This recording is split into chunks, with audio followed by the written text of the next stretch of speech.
Listen up, nerds and nerdettes and wee little nerdlings all.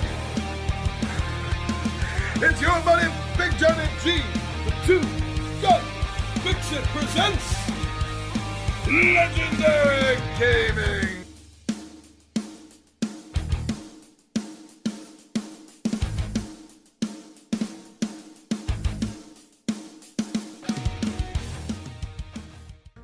It is the second day of the work week, my friends, a Tuesday.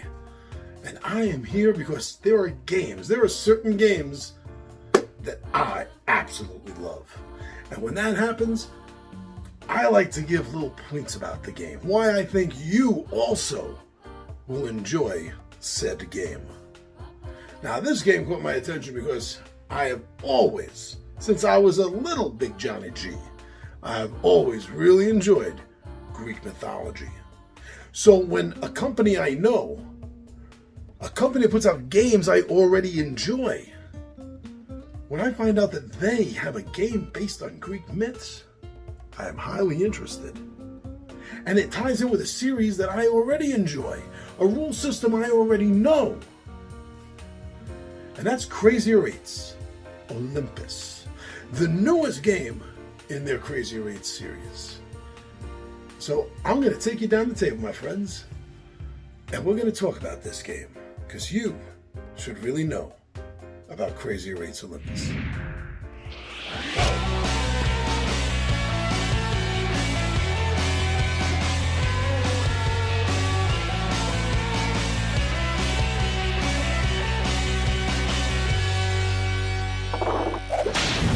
Crazier 8's. Reconculus Games always delivers a fun game with this series. As I've mentioned, they have several already out. If you prefer King Arthur or you prefer 1001 Arabian Nights, they have those themes covered.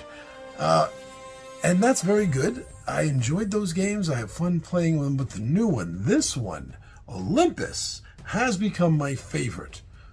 Not just because I love Greek mythology, but because of the little changes that they did in the game, particularly with the ace card.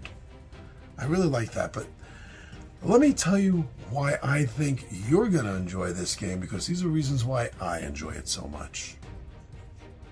Now, obviously, from the name, Crazier 8's, if you're not familiar with the series, you are probably correct if you have surmised that it has something to do with the popular and well-known family card game, Crazy 8's. It does use the same system, that system of winning by losing all the cards in your hand, but it does take some twists on it. Most of the twists are dependent on what skin, what theme is going along with it. And now this particular one uses Greek myths, and it uses such an easy system that you just naturally fall into. You get into the system because you are in most likelihood familiar with it to one degree or another. But these games, such as Olympus, all add on, I want to say twists to the card, but that's not exactly the right word. Effects. The cards all come down to one of two types.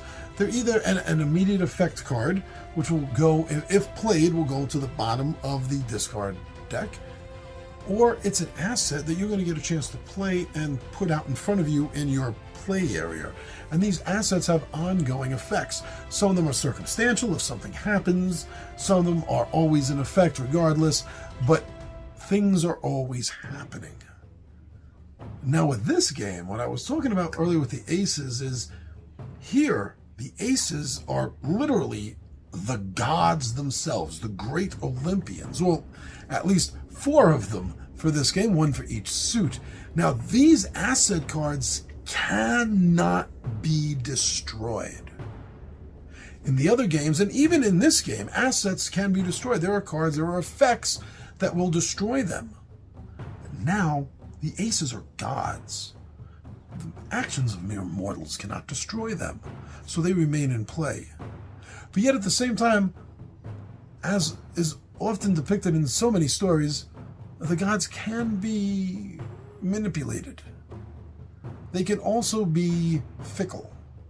So the cards can be affected, changed, but they are nothing to sneeze at, because their powers are constant in the game. That was a great addition, great concept. They're gods!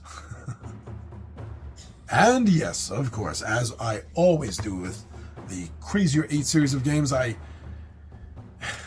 no pun intended for the Greek mythology, but I have to fawn over them. The art is amazing, it is fantastic, and I've said it before, and it's still one of my best ways to describe it. And these are like tapestries, ripped right out of museums. So looking at these cards, they draw you into the game. They're beautiful to look at. You want to look at these cards. And that always helps a game, when the artwork will draw you into the game itself that strongly. Now, Greek myth is, like every myth is, but it seems that Greek myths are so much more story-bound. And that comes over in the game when you're playing these cards. The cards themselves are stories, but yet at the same time snippets of stories. So as you play the game, you play the cards, whether it's in your head or at the table, if you wish to verbally express it, you can literally read and tell a story of Greek myth proportion while you're playing the game. Wow, that is fun, because that takes the game to another step you don't find in a lot of games. Overall, Reconculus always delivers in fun, family-friendly games that are familiar and yet suck you in and become quite addictive. I think you just might like the series as much as I do, but particularly, in this case, Crazier 8's Olympus.